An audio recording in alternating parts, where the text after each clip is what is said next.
Bonjour, je suis Jérémy Collier, praticien en hypnose, et aujourd'hui je vais vous donner 10 conseils pour votre cabinet d'hypnose.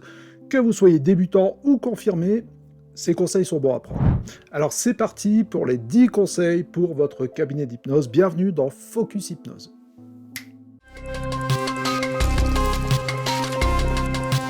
Focus Hypnose. Quand on découvre l'hypnose, c'est génial, mais on peut très vite se retrouver submergé par le nombre de techniques, de styles et de différentes formations qu'on nous propose. Mais quand on se retrouve devant un client en conditions réelles, on peut très vite aussi se noyer dans cette masse d'informations accumulées. Les 10 conseils que je vais vous donner aujourd'hui sont très simples. Extrêmement simples même, mais ça reste des fondamentaux pour le bon déroulement d'une séance d'hypnose. Tous les points que je vais aborder ici ne sont bien sûr pas figés. Ils peuvent et doivent évoluer au fil de votre apprentissage de l'hypnose. Mais l'idée ici est d'avoir un socle solide sur lequel vous reposez avant de chercher à aller plus loin. Alors allons-y pour ces 10 règles de base qui, si elles ne sont pas respectées, peuvent être à l'origine d'une séance bancale. Règle numéro 1, le volume sonore. Alors je sais que dans certaines formations d'hypnose, on vous apprend à parler un peu comme ça, en mode ASMR. Déjà, c'est bizarre. Si le client, vous lui parliez d'une manière très audible juste avant, pendant l'entretien, et que d'un coup vous lui parlez comme ça, je pense que c'est assez étrange. Mais surtout, si vous parlez à un volume sonore trop bas, le client va peiner à comprendre les consignes. Et là, c'est un vrai problème, parce que le dialogue interne va se remettre en route. Dans la tête du client, ça va faire quelque chose comme « Est-ce que je dois lui demander de répéter ? J'ai pas bien compris ce qu'il est en train de me dire. » Et tout ça, bien sûr, ça sort de la focalisation qui fait entrer en état d'hypnose. Le client ne vous suit plus, le contournement du facteur critique est stoppé, et donc il repart dans le mental. Donc je vous conseille de parler d'une voix normale et audible pendant la séance d'hypnose, comme vous avez parlé pendant l'entretien. Règle numéro 2, les consignes. Vos consignes doivent être simples, claires et précises, compréhensibles de tous. Encore une fois, si ce que l'on cherche à obtenir, c'est un ralentissement du cortex préfrontal, c'est-à-dire de l'esprit analytique de la réflexion, si les consignes que vous donnez ne sont pas claires, simples et précises, la réflexion consciente reprend le dessus pour comprendre votre consigne, et c'est raté. Alors restez clair et précis dans vos consignes, elles doivent être comprises de tous, et ce sera beaucoup plus efficace. Règle numéro 3, la focalisation. L'hypnose est avant tout un état de concentration extrême, une tunnelisation. Cette concentration va augmenter tout au long de l'induction. Si dès le début vous ne captez pas, vous ne focalisez pas l'attention du client, et qu'il regarde à droite, à gauche, vous allez perdre son attention et vous n'arriverez pas à avancer dans le processus d'induction. Alors assurez-vous bien de capter l'attention du client, de voir qu'il est concentré, focalisé, et si vos instructions sont simples, si vous respectez la règle 2, normalement, il devrait vous suivre sans difficulté. Règle numéro 4, le rythme. Gardez un rythme de parole soutenu. Alors attention, je ne vous ai pas dit de faire du Eminem, mais de garder quelque chose de fluide, quelque chose de soutenu, qu'il y ait un débit régulier et qu'il n'y ait pas de blanc entre vos consignes. N'oubliez pas que ce qu'on cherche, c'est le contournement du facteur critique, de l'esprit critique de l'analyse. Alors si on laisse trop de blanc entre les consignes, l'esprit critique revient et vient analyser ce qui est en train de se passer et le déconstruire. Pour prendre un exemple concret, si vous donnez la suggestion directe à votre client, ta main approche toute seule de ton visage sans que tu n'aies besoin de rien faire pour ça, et que vous laissez un blanc trop long avant la prochaine consigne, l'esprit critique du client revient et encore une fois vient analyser la situation, vient se dire « mais ah oui, ma main bouge toute seule, mais c'est moi » ou « qu'est-ce qui se passe ?» Et en gros, on perd l'état de focalisation, donc l'avancée dans l'état d'hypnose que l'on cherche à avoir, et c'est raté. Donc prenez soin d'enchaîner vos consignes inductives de manière fluide et régulière.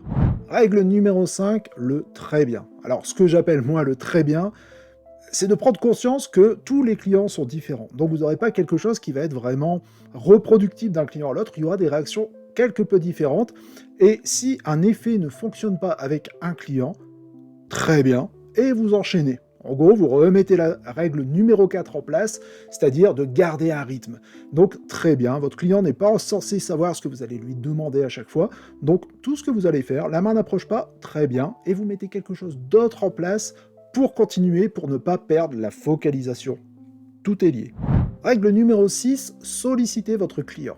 N'hésitez pas à rendre votre client acteur du phénomène inductif. C'est-à-dire que vous pouvez lui demander des choses, par exemple, très bien, vous arrivez à mieux vous focaliser sur votre respiration quand vous avez les paupières fermées ou ouvertes. Bien sûr, c'est un choix illusoire, parce que ce qu'on lui demande, c'est de se focaliser sur la respiration, mais en tout cas, lui demander à quel moment c'est plus confortable pour lui, essayez de l'impliquer dans le processus. Dave Hellman avait l'habitude de dire « toute hypnose est auto-hypnose ».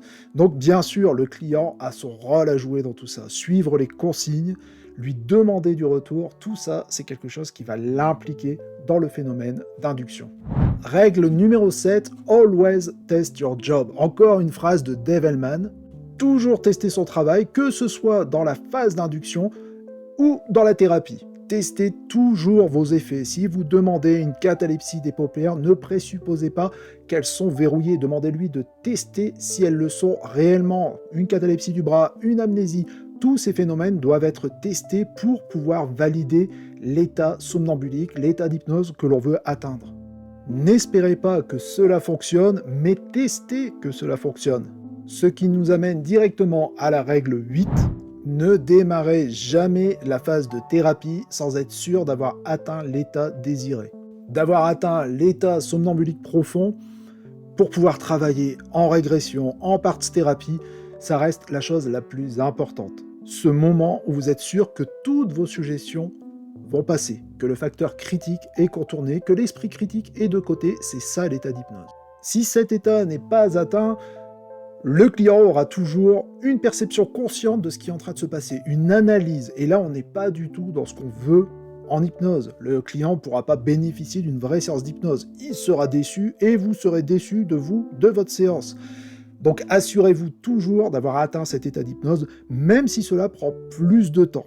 Je referai une vidéo sur le sujet de la réceptivité à l'hypnose des clients. Tous les clients sont différents. Des clients vont devoir avoir beaucoup plus de temps pour accéder à l'état d'hypnose et certains vont y aller directement. Donc assurez-vous que même si vous avez pris une séance complète juste pour installer votre état d'hypnose, au moins vous êtes sûr de bien faire votre job. Règle numéro 9, ne travaillez pas avec des proches ou des amis ou des collègues.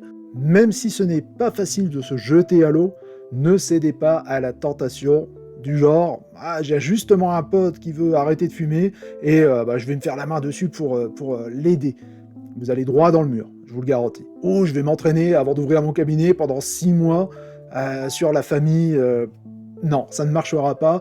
Organisez plutôt des ateliers collectifs gratuits où vous pourrez vous faire la main sans enjeu réel.